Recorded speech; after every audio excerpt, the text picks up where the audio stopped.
खुशामदीद आप सभी दोस्तों का फिर और एक बार और एक इन्फॉर्मेटिव वीडियो के साथ। जी हाँ दोस्तों, आज हम बात करने वाले हैं हालिया जो एक सर्कुलर निकला है डायरेक्टर स्कूल एजुकेशन कश्मीर की तरफ से regarding to combat the ill effects of heat wave. तो ये एक सर्कुलर निकला है, तमाम हेड्स ऑफ द इंस्टीट्यूशन चाहे गवर्नमेंट चाहे प्राइवेट स्कूल्स हैं उनको कहा गया है कि स्ट्रिक्टली इन गाइडलाइंस पे अमल दरामद किया जाए। हालांकि पिछले कई दिनों से जो टेम्परेचर है वो नीचे आ चुका है, लेकिन हो सकता है कि आने वाले दिनों में टेम्परेचर जो है वो दोबारा राइज़ हो जाए, दोबारा ऊपर चला जाए। तो हमें इन तमाम गाइडलाइंस पे नज़र होनी चाहिए और इन पे सख्ती से अमल दरामद करने को कहा गया है। तो क्या कुछ कहा गया है इस सर्कुलर में? यहाँ कहा गया keeping in view the prevailing heat wave in Kashmir division, which may at times pose risk to the health of the school going children. The heads of all the educational institutions of Kashmir division, government as well as private, are placed under strict instructions to adhere to the below given guidelines.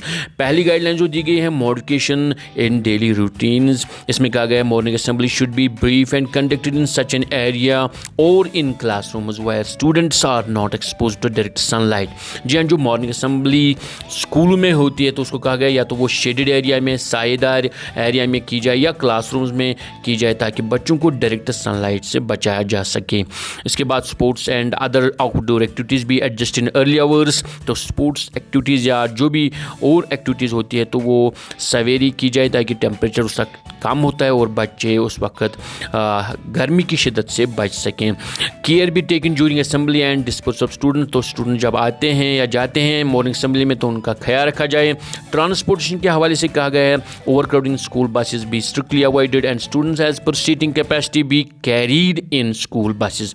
तो ये private schools के लिए ज़्यादा यहाँ कहा गया है कि जो ओवरक्राउडिंग होती है तो उससे बचा जा सके। जितनी सीट्स एक बस में होती है उतनी ही बच्चे उसमें बोर्ड किए जाएँ, ओवरक्राउडिंग से बचा जाए। और कहा गया है drinking water and first aid kits must be available in the buses. तो हर एक बस में ड्रिंकिंग वाटर फैसिलिटी और फर्स्ट एड किट होना चाहिए। इसके बाद कहा गया स्कूल बसेज वैन्स भी पार्कड इन शेडेड एरियाज़। तो जब वो बच्चे छोड़ें स्कूल बसेज वैन्स तो उनको फिर बाद में किसी सायेदार एरिया में पार्क किया जाए। पेरेंट्स भी sensitise to pick up the children personally where applicable. तो पेरेंट्स जो होते हैं वालिदैन को कहा जाए कि वो अपने बच्चों को खुद ले लें जहाँ पे ज़रूरत पड़ती है। छोटे बच्चे जहाँ होते हैं हाइड्रेशन यानी जो पानी की ज़रूरत पड़ती है टेम्परेचर जब ज़्यादा होता है तो उसके बारे में कहा गया है तमाम हेड्स ऑफ द इंस्टीट्यूशन को वो बच्चों को बताए। Sufficient portable water be kept available at multiple places preferably in water coolers earthen pots pictures. तो हर जगह स्कूल में ड्रिंकिंग वाटर फैसिलिटी के कुछ इकदाम, चाहे वाटर कूलर रखे जाए चाहे मिट्टी के बर्तन में पानी रखा जाए।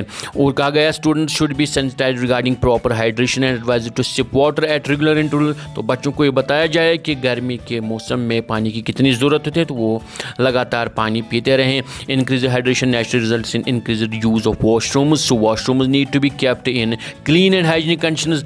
नेचुरली एक बात है जब पानी बच्चे ज़्यादा पिएंगे तो उनको वॉशरूम जाने की ज़रूरत पड़ेगी। तो यहाँ पे कहा गया है कि वॉशरूम्स बिल्कुल साफ़ सुथरे रखे जाए। फूड एंड मील्स जो कि मिड डे मील्स के लिए रखा गया है। Meals served to student under PM Poshan must be served hot and fresh. तो बच्चों को पीएम पोषण या जो मिड डे मील्स को कहते हैं तो वो हॉट हो, वो फ्रेश हो। इसके बाद कहा गया है students carrying food in tiffins be advised to bring light food for lunch which would not become stale easily. तो बच्चों को कहा गया है कि टिफिन्स में वो हल्का फुल्का खाना लाए जो जल्दी ख़राब ना हो जाए। इसके बाद कहा गया lunch of students be checked before consumption. तो बच्चे जो लंच साथ में लाते हैं तो पहले उसको देखा जाए वो खाने के काबिल है कि नहीं, तब जाके बच्चों को दिया जाए। इसके बाद कहा गया है dos and don'ts to be displayed at prominent places.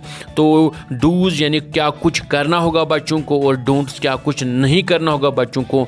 तो ये लिख के प्रोमिनेंट प्लेस पे जहाँ बच्चों की नज़र पड़े तो वहाँ पे आप लिख सकते हैं ताकि बच्चों को ये इन्फॉर्मेशन मिले। तो डूज यानी जो बच्चों को करना है, क्या लिखा गया है वहाँ पे, क्या बताया गया है, क्या लिखना है आपको। तो कहा गया है कि drink sufficient water even if not thirsty. तो यानी वहाँ पे लिखना है कि अगर आप थर्स्टी भी फील नहीं करते हैं गर्मी के मौसम में तो आप पानी को पीते रहें आफ्टर सर्टेन इंटरवल्स, तो उससे क्या हो जाएगा कि बच्चे हाइड्रेटेड रहेंगे, डिहाइड्रेशन का कोई मसला नहीं होगा। Use ORS homemade drink like lassi, lemon water etcetera to keep yourself hydrated. तो अपने आप को हाइड्रेट रखने के लिए बच्चों को ये बोलना है कि वो लस्सी या लेमन वाटर का इस्तेमाल कर सकते हैं या ORS भी पी सकते हैं।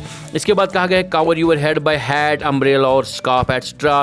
तो ये भी वहाँ पे लिखना है कि बच्चे अपने सर को ढकें, चाहे स्कार्फ से, अम्ब्रेला से। इसके बाद कहा गया है stay indoors as much as possible. तो बच्चों को गर्मी के मौसम में ज़्यादा बाहर निकलने से रोका जाए। इन केस ऑफ इलनेस और फेंटनेस कंसल्ट डॉक्टर इमीडिएटली। अगर बच्चा कोई फेंट हो जाता है या कोई उसमें वो बीमार लगता है तो डॉक्टर को कंसल्ट किया जाए। इसके बाद डोंट्स जो कि नहीं करने बच्चों को, तो वो भी बतानी है। इसमें पहला कहा गया है don't go outside empty stomach और इमीडिएटली आफ्टर कंज्यूमिंग फूड। तो बच्चों को ये बताना है, ये लिख के रखना है कहीं पे कि वो खाना खाते समय या तो खाली पेट बाहर न जाए, अगर खाना खाते हैं तो जल्दी उसके साथ बाहर न जाएं। Avoid direct the sun specially in the afternoon. तो आफ्टरनून जब तेज़ गर्मी होती है उस टाइम बच्चों को कहा जाए कि बाहर ना निकलें। Don't go outside bear foot, तो नंगे पाँव बाहर ना जाएं। डोंट ईट जंक स्पाइस और स्टेल फूड, जो तीखा खाना होता है जंक फूड, तो उससे बचा जाए। ये कुछ था इस सर्कुलर में। तो ऐसी वीडियोज़ को पाने के लिए चैनल को सब्सक्राइब करें, वीडियो अच्छा लगा तो लाइक करें, दोस्तों के साथ शेयर करें।